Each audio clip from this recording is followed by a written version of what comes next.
Blood serotonin एक ऐसा chemical या एक ऐसा हार्मोन्स हैं जो हमारे शरीर के अंदर, जो हमारे मस्तिष्क से पूरे शरीर तक और पूरे शरीर से मस्तिष्क तक जो मैसेज आते जाते हैं, उसके बीच में न्यूरोट्रांसमीटर्स के रूप में काम करने वाला एक विशेष केमिकल होता है।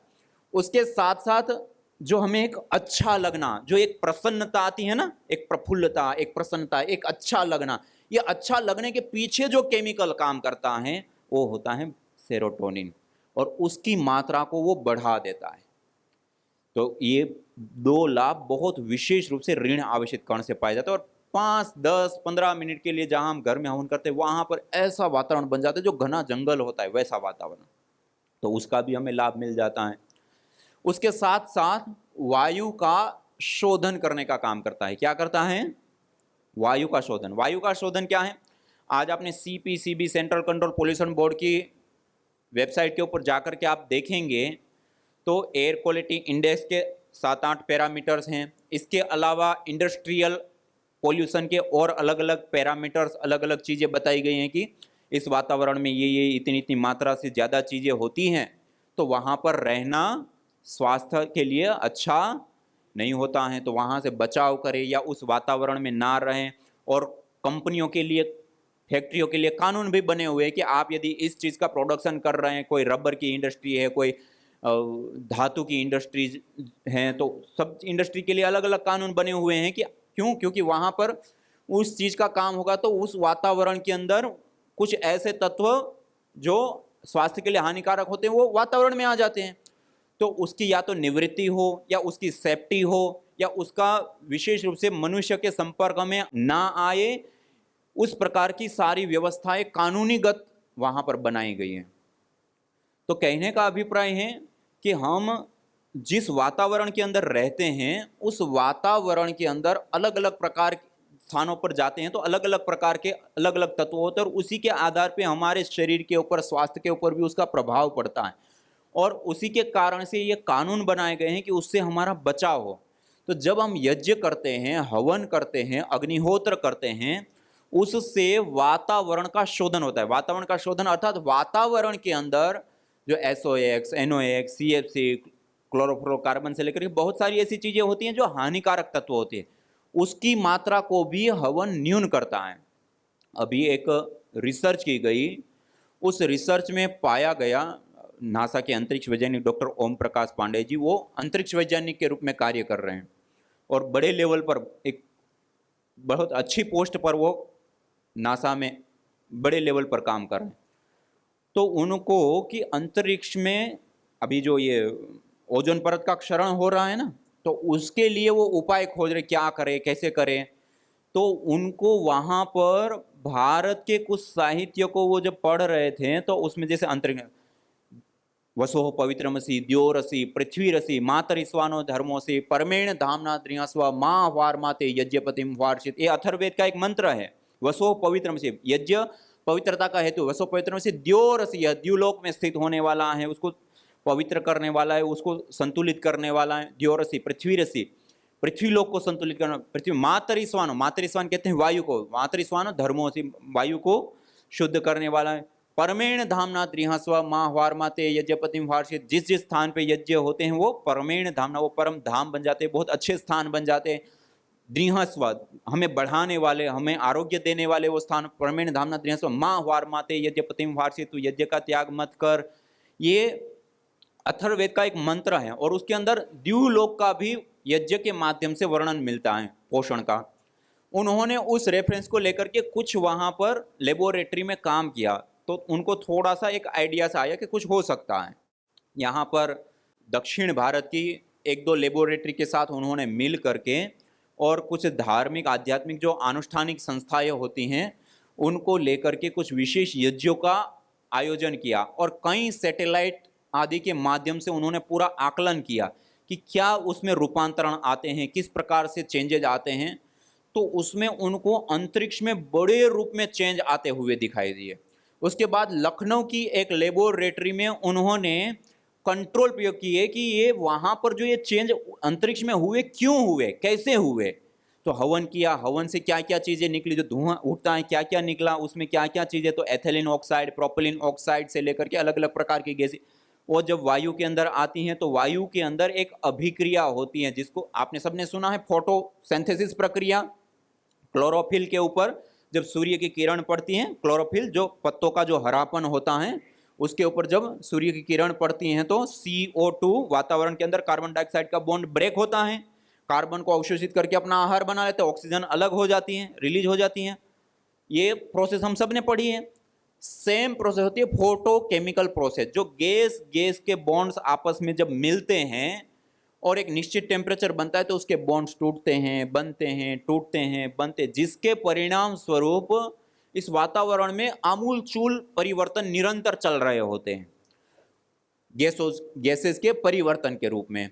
और पाया गया कि जब हम गाय की घी से हवन करते हैं तो एथिलीन ऑक्साइड और प्रोपिलीन ऑक्साइड जैसी विशेष गैसों का उत्सर्जन होता है। ये गैस जब वातावरण के अंदर आती है और निश्चित टेम्परेचर मिलता है तो वातावरण के अंदर SOx, NOx, CFC आदि जो हानिकारक पोल्यूटेंट गैस है जिसको हम कहते हैं, उन गैसों को वो न्यूट्रलाइज कर देती है, खत्म कर देती है, दूर कर देती है। तो कहने का अभिप्राय है जिसको हम पोल्यूशन कहते हैं, वो पोल्यूशन को भी दूर करने का काम यज्ञ के माध्यम से आसानी से संभव हो पाया। और उसके बाद एक रिसर्च में पाया गया कि जो बड़ा थोड़ा सा यज्ञ होता है वो यदि 1 घंटे तक किया जाए तो 100 यार्ड क्षेत्र मानी 100 मीटर का जो अराउंड क्षेत्र होता है उसके अंदर उन्होंने अलग अलग यंत्र आदि लगा करके देखा और उसमें पता चला कि 100 यार्ड क्षेत्र में 1 सप्ताह पर्यंत भी यदि कोई हानिकारक पोल्यूटेंट गैसें आती हैं तो उसको भी वो न्यूट्रलाइज कर देता है। देख, 1 सप्ताह पर्यंत। फिर हमारे आदरणीय नरसिंह भाई जी और कुछ कार्यकर्ताओं की टीम है मुंबई में, वहाँ पर जो कंस्ट्रक्शन साइट्स होती हैं वहाँ पर कुछ प्रयोग परीक्षण किए। उस समय CPCB की वहाँ की जो ब्रांचेज है वहाँ पर बातचीत करके उसके पूरी अलग अलग मशीनें होती है, पूरी वैन्स के साथ होती हैं, जिसमें कितनी रफ्तार से हवाएं आ रही है, उस इलाके के अंदर प्रवेश कर रही है, कितनी रफ्तार से वो निकल रही हैं, आ रही है, तब उसमें क्या क्या चीज़ें कितनी कितनी मात्रा में यहाँ से निकल रही है, तो क्या क्या चीज़ें कितनी कितनी मात्रा में, जो बड़ी फैक्ट्रियाँ, कंपनियाँ, बड़े नगर है, वहाँ सब जगह पर ये परीक्षण के लिए उसका एक पूरा सेटअप होता है। वो पूरा सेटअप लगाया और 3-4 दिन के लिए वहाँ चेकअप, पहले हवन से पहले ही चेक करते रहे कि क्या स्थिति है, फिर हवन किया, उस दौरान हवन के बाद, और 50 कुंड लगा करके 50 कुंडी 51 कुंडीय यज्ञ का आयोजन किया और पहले बाद के सब डाटा को आकलन किया गया। और आपको जानकर के आश्चर्य होगा कि वहाँ के इतनी देर में कि वहाँ से हवा प्रवेश कर रही है, जैसे मान लो कि हमने 1 किलोमीटर का एरिया लिया तो वहाँ से एक हवा प्रवेश कर रही है, अब यहाँ से प्रवेश की हवन हो रहा है और वहाँ से वो निकल रही है, उतनी देर में ही वातावरण के अंदर भारी मात्रा में पोल्यूशन तत्वों का रिडक्शन देखने को मिला। फिर उसके बाद अगले 1 साल के बाद फिर से उस चीज को दोहराया, फिर 2 साल के बाद फिर से, मानी 3 बार इस प्रकार के अलग अलग स्थानों पे अलग अलग प्रकार से परीक्षण किए गए और तीनों ही परीक्षण में यह पाया गया कि वातावरण के अंदर जो हानिकारक गैसें थी उसके अंदर न्यूनता पाई गई। इसी प्रकार हमारी आदरणीय बहन डॉक्टर ममता Saxena ji CPCB central control pollution board Delhi के साथ मिलकर के उन्होंने दिल्ली में कुछ इसी प्रकार से सैंपलिंग और परीक्षण करने का प्रयत्न किया। उन्होंने भी बहुत सारे कुंड लगा करके हवन करके उस प्रकार से किया था। उसमें भी उन्होंने हानिकारक गैसों में भी, और उसके साथ साथ आपने सुना होगा ना PM2.5 से लेकर के PM10, ये एक माइक्रो लेवल के पार्टिकल्स होते हैं, उसकी मात्रा में भी उन्होंने भारी मात्रा में रिडक्शन देखा हवन करने से। और ऐसी 1-2 नहीं, सैकड़ों ऐसी अलग अलग रिसर्च आज हो चुकी है जो वातावरण को शुद्ध करने का दावा करती है। तो कहने का अभिप्राय है कि हवन यज्ञ, देव यज्ञ आदि हम हर रोज अपने घर के अंदर करते हैं तो घर के अंदर हम शुद्ध वातावरण के अंदर रहेंगे, दूषित वातावरण के अंदर नहीं रहेंगे। और ये जो 70 लाख से अधिक लोगों की मृत्यु होती है, यदि हम छोटा से जो अपनी परंपरा से प्राप्त हमारी पूजा है उसी पूजा को यदि सही तरीके से कर ले तो हम इससे बच सकते हैं। और दूसरा, इसके स्थान पे जो हमने शॉर्ट फॉर्म अपनाया है, धूप बत्ती, अगरबत्ती और ये सारी चीज़ें, ये वास्तव में अगरबत्ती क्या होती हैं? अगरतला आपने सुना होगा, भारत का जो त्रिपुरा का एक शहर कैपिटल अगरतला का, अगरतला त्रिपुरा का कैपिटल, वहां पर एक अगर नाम की औषधि का पेड़ होता है। क्या होता है? अगर का एक पेड़ होता है, ट्री होता है। उस पेड़ से की जो लकड़ी होती है, उस लकड़ी से बनी हुई बत्ती को अगरबत्ती कही जाती है। किसकी बत्ती? अगर की जो लकड़ी होती है उससे बनी हुई बत्ती को अगरबत्ती कहा जाता है। वो ब्लैक कलर की होती है, काली कलर की लकड़ी होती है, और उससे एक ऑयल निकलता है। वो ऑयल भी बहुत ही कॉस्टली होता है, और वो जितने भी मानसिक रोग होते हैं या हार्मोनल अनबैलेंस आदि होते हैं, तो उनको बैलेंस करने और इस प्रकार के उपचार में भी काम आता है। 80 लाख रुपए लीटर बिकता है। कितना?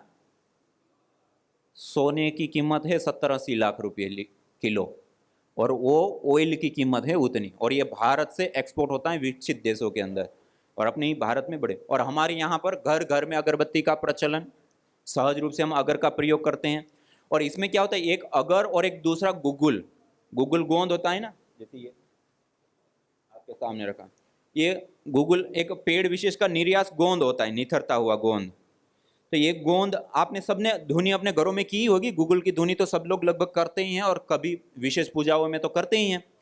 ये जो गुगुल होता है, इसके अंदर एक गुगुल स्टेरोल करके एक स्पेशल कंटेंट होता है, ऑयली कंटेंट। और इसी प्रकार से एक होता है जो ये अगर, उसके ऑयल के अंदर भी विशेष प्रकार के कंटेंट होते हैं जो 100 मनस्यकारी होते हैं। कैसे होते हैं? हमारे मन को प्रसन्न करने वाले, मन को आह्लादित करने वाले, मन को रिलैक्स करने वाले, गुड हार्मोन्स को बढ़ा देते हैं, स्ट्रेस हार्मोन्स को डाउन कर देते हैं।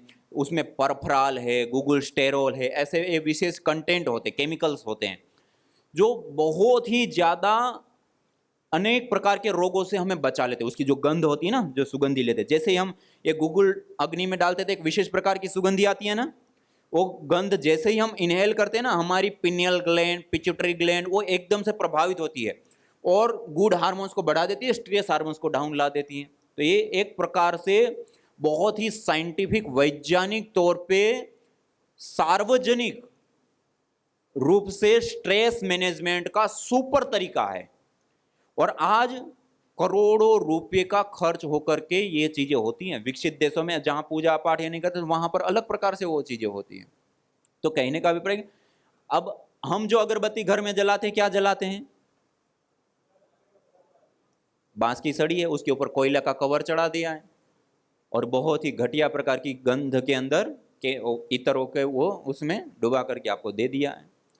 अब कहां अगर की बत्ती और कहां अगरबत्ती, ये एक प्रकार से कहते हैं ना, ये बहुत ही अलग दिशा में जाए। और उसमें भी हम जो धूप जलाते हैं, धूप में भी एक काली धूप होती है ना, जो आप ऐसे करके फिर बना वो कर देते हैं, जैसे मोड़ो वैसे मुड़ जाती है। वो काली धूप तो छूना भी पाप जैसा है पूजा के समय। उसके अंदर जो सबसे ज्यादा जो फर्नीचर बनता है ना, सबसे वेस्ट लकड़ी जो निकल जाती है, उसका पाउडर कर देते हैं बारीक। उसके अंदर ये जो, एक तो हम जो गाड़ी आदि चलाते हैं तो गाड़ी का जो ऑयल होता है ना, मोबाइल ऑयल जो निकल जाता है, ऐसे ही जो बड़ी फैक्ट्रियां, बड़े इंजन, जैसे हवाई जहाज से लेकर के ये जो समुद्र के जो जहाज होते हैं, तो उसमें एक ही बार में टनों टन निकलता है। अब ये जो ऑयल होता है वो फेंक भी नहीं सकते आप, उसके लिए भी कुछ कानून बने हुए हैं कि आप कहीं पे भी ऐसे नहीं फेंक सकते हैं, क्योंकि बहुत प्रदूषण फैलाता है। उसको एक बार फिल्टर कर देते हैं, पतला कर देते हो, उसको इसमें यूज किया जाता है। पूरे भारत में यूज होता है, सारी अगरबत्ती इंडस्ट्री के अंदर, धूप इंडस्ट्री के अंदर। फिर जो एक ग्रीस होता है ना, हम ग्रीस यूज करते हैं, वो ग्रीस बनने के बाद, एक ग्रीस तो हम जो गाड़ियों में प्रयोग करते हैं, एक ऐसा होता है कि वो ग्रीस बनने के बाद एक ऐसा गाढ़ा तरल पदार्थ बचता है कि अब उसको ग्रीस के रूप में भी यूज नहीं किया जा सकता, वो भी उसके अंदर डलता है, रबर डलता है उसके अंदर। और ये सारी चीज डालने के बाद वो धूप बत्ती बन जाती है। और अब वो जले, उसके लिए हम जो पटाखे जलाते हैं ना, जो बारूद यूज करते हैं, वही सेम बारूद उसके अंदर डाला जाता है कि ये जल जाए। आप एक बार ऐसे जलाते तुरंत जलता रहे। और फिर अब उसकी फ्रेगनेंस ये दब जाए, और दूसरी जो उसके अंदर डाली जाती है, अब वो मिलता है कितने का? 10-20 रुपए का पूरा पैकेट आपको मिलेगा। अब इतना सस्ता पहुंचाना है तो फिर उसके अंदर जो फ्रेगनेंस डाली जाती है वो भी ऐसी घटिया होती है। और दूसरा, अब वो उसका बूस्टर बोलते हैं उसको, मतलब उसको फैलाएं, उसके लिए एक बहुत ही घटिया प्रकार का केमिकल आता है और कई देशों के अंदर वो बैन है और यहाँ भारत में धड़ल्ले से यूज होता है उसके अंदर। अब ऐसी धूप बत्ती जला करके ना हमारा स्वास्थ्य है, ना हमारी पूजा है, ना कुछ चीज़ें हैं। तो ये हमारी इन चीज़ों से हमें बचना चाहिए और हवन है और जो शुद्ध चीज़ें हैं उसकी ओर हमें आना चाहिए, उससे हमें वो करना चाहिए। तो कहने का अभिप्राय है कि कहाँ एक और हवन और उसके लाभ और उसका एक विशेषता, और एक और कहाँ, क्योंकि ये जो अगरबत्ती इंडस्ट्रीज है वो 25-30 हज़ार करोड़ रुपए का भारत में और एक बिजनेस के तौर पे देखने लगा और एक अलग ही दुनिया में वो जा चुका है। तो उससे हमें स्वाभाविक रूप से बचना चाहिए और शुद्ध अपने घर के अंदर आपने पीपल, बरगद, गुलर, पलाश, समी, मदार, ऐसी कितनी सारी चीज़ें लकड़ियाँ मिल ही जाती हैं। कुछ नहीं तो अभी पतंजलि ने ही देखो ये शुद्ध रूप में गाय, इससे सीधी सी गाय की सेवा भी हो गई। पूजा करते तो गाय के लिए कुछ ना कुछ अंश निकालते हैं ना, तो ये पूजा के लिए हमने बना दिया है हवन के लिए गाय के गोबर से लकड़ी, क्या बनाया है, छोटी छोटी स्टिक बना दी लंबी लंबी, और ये पूरे भारत में सब जगह पर अवेलेबल है, उपलब्ध हैं। तो ये ले लिया। और सामान्य रूप से जो गांव में रहते हैं तो वहाँ पीपल, बरगद, गुलर, पलाश, समी, मदार, अपामार, इसमें से कोई ना कोई चीज़ तो उपलब्ध हो ही जाती है। उसकी छोटी छोटी लकड़ी ले लो, एक ऐसा कुंड रख लो, उसके अंदर थोड़ी प्रदीप्त किया और 10 मिनट की विधि होती है हवन की, 10 मिनट में हवन कर लिया। बहुत सरल आसान होता है, ऐसा कुछ नहीं है कि बहुत कठिन है। और इतनी देर हवन करने से ही इतने सारे लाभ, वातावरण भी शुद्ध हो जाएगा, ऋण आवेशित कण बढ़ेंगे तो ब्लड सेरोटोनिन की मात्रा बढ़ेगी और बॉडी अल्कलाइन होगी, और उसके साथ साथ हमारा सबसे ज़्यादा और इम्पोर्टेंट आहार जो वायु है, उस वायु का भी शोधन, पोषण, संवर्धन हो जाता है। उन सब के साथ साथ आपको पता है अभी जैसे कोरोना काल में कितनी बड़ी मात्रा में कोरोना के कारण हम प्रभावित हुए थे।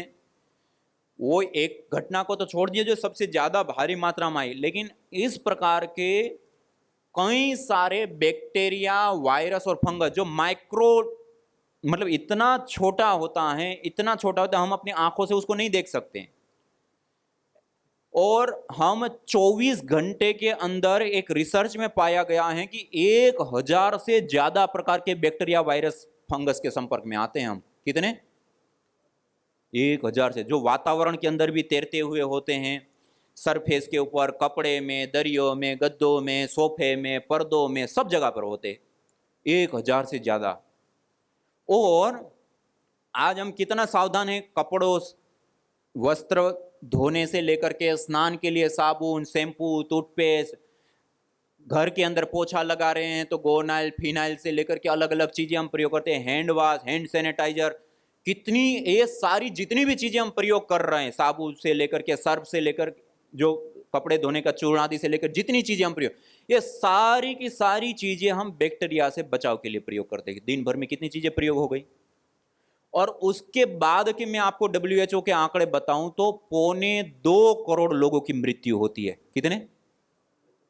बैक्टीरिया, वायरस और फंगस से जो बीमारियां हो जाती है, कम्युनिकेबल डिजीज कही जाती है, वो जो कम्युनिकेबल डिजीज हो जाती हैं और उसके बाद जो उपचार लिया जाता है, उपाय लिया जाता है, दवाई लिया, ठीक हो गए, उसको छोड़ दीजिए, वो भी यदि हम हिसाब लगाएंगे तो कई हजार करोड़ रुपए की दवाइयां हैं पर वर्ष की, और उसमें भी जो ठीक नहीं हुए और मर गए, वो आंकड़ा है 2.25 करोड़ लोगों का। कितना? पूरी दुनिया का 2.25 करोड़ लोग बैक्टीरिया, वायरस और फंगस के कारण मृत्यु।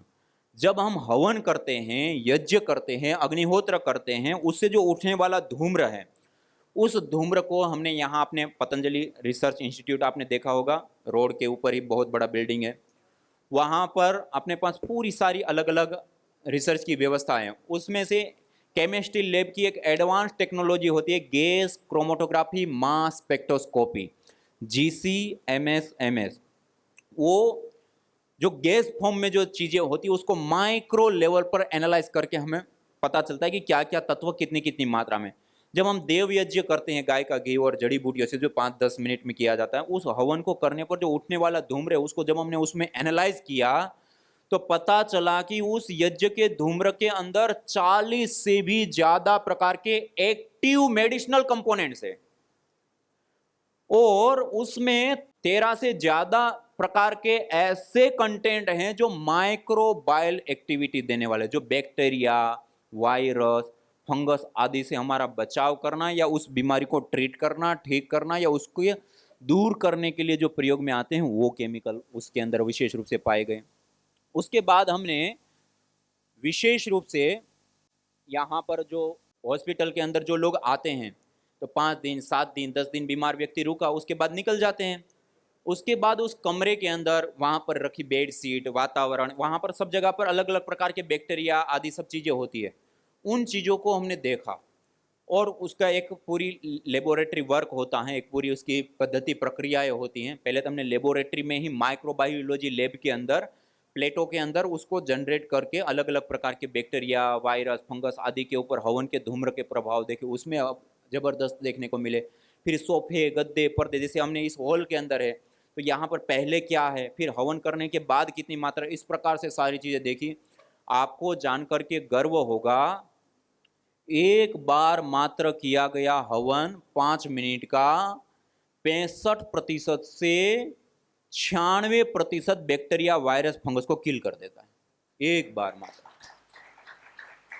और उसमें चाहे वो सरफेस बैक्टीरिया हो, एयरबोन्स बैक्टीरिया हो, चाहे वो यूरिनरी इन्फेक्शन करने वाले बैक्टीरिया, हर प्रकार के बैक्टीरिया, वायरस, फंगस के ऊपर वो काम करता है। जैसे हम झाड़ू पोछा आदि करते तो एक जगह पे लगाएं, लेकिन हवन का जो धूम्र है वो सरफेस को भी छूता है, वायु को भी छूता है, कोने, सोफे, पर्दे, सब जगह पर वो कोने कोने तक पहुंच जाता है और वो पूरे घर को सैनिटाइज करने का काम करता है। पहले तो वहां पर किसी बैक्टीरिया, वायरस, फंगस को पनपने ही नहीं देता है और यदि हो गए हैं तो उसको भी साफ कर देता है। तो ये भी एक बहुत बड़ी, और ये सारी रिसर्च करके अंतरराष्ट्रीय स्तर पे, जिसको कहा जाता है ना हाई इम्पैक्ट वाले रिसर्च जर्नल्स होते हैं, जहां पर हमने एविडेंस बेस्ड मेडिसिन के रिसर्च पेपर जहां पर प्रकाशन होते हैं अंतरराष्ट्रीय स्तर पे, वहीं पर इस यज्ञ के भी पेपर प्रकाशित किए गए हैं कि इस हवन से ये बीमारियां ठीक होती हैं या इससे हमारा बचाव होता है। और ऐसे एक नहीं, कई सारे अलग अलग काम किए। तो कहने का अभिप्राय है कि ये जो हम देव यज्ञ करते हैं तो बैक्टीरिया, वायरस, फंगस आदि से बचाव करता है, दूषित वायु से हमारा बचाव करता है, गुड हार्मोन्स को बढ़ाता है उससे, क्योंकि इसकी जो सुगंधी आती है ना, गंध आती है हवन करते हैं तो वहाँ पर जो एक सुरभि सुगंधी है उससे हमारे गुड हार्मोन्स बढ़ते हैं, स्ट्रेस, तनाव, डिप्रेशन आदि दूर होता है, उससे भी हमें विशेष प्रकार का लाभ प्राप्त होता है। उसके साथ साथ विशेष रूप से जो हम हवन करते हैं तो मंत्र पाठ भी करते हैं, गायत्री मंत्र, महामृत्युंजय मंत्र, देव यज्ञ के मंत्र। जब हम वो मंत्र पाठ करते हैं तो उससे हमारे मस्तिष्कीय जो ऊतक होते हैं वो विशेष रूप से प्रभावित होते हैं, एक्सपंदित होते हैं, और उसका जो परिणाम होता है वो पाया गया कि हमारे जो न्यूरोकेमिकल्स होते हैं, आपने देखा होगा एलोपैथी में आज हमारे पास एडवांस लेवल की सारी चीजें, लेबोरेटरिया, साइंटिस्ट, डॉक्टर, फार्मेसिया, क्या नहीं है, उसके बावजूद भी आज भी हमारे पास जब न्यूरोकेमिकल अनबैलेंस हो जाए तो उसका कोई सटीक इलाज हमारे पास नहीं है। उसको एक प्रकार की सोने के लिए दवाइयाँ दी जाती है, वो दवाई खाता है और पड़ा रहता है, जैसे ही वो दवाई बंद कर दो वापस वही स्थिति आ जाती है।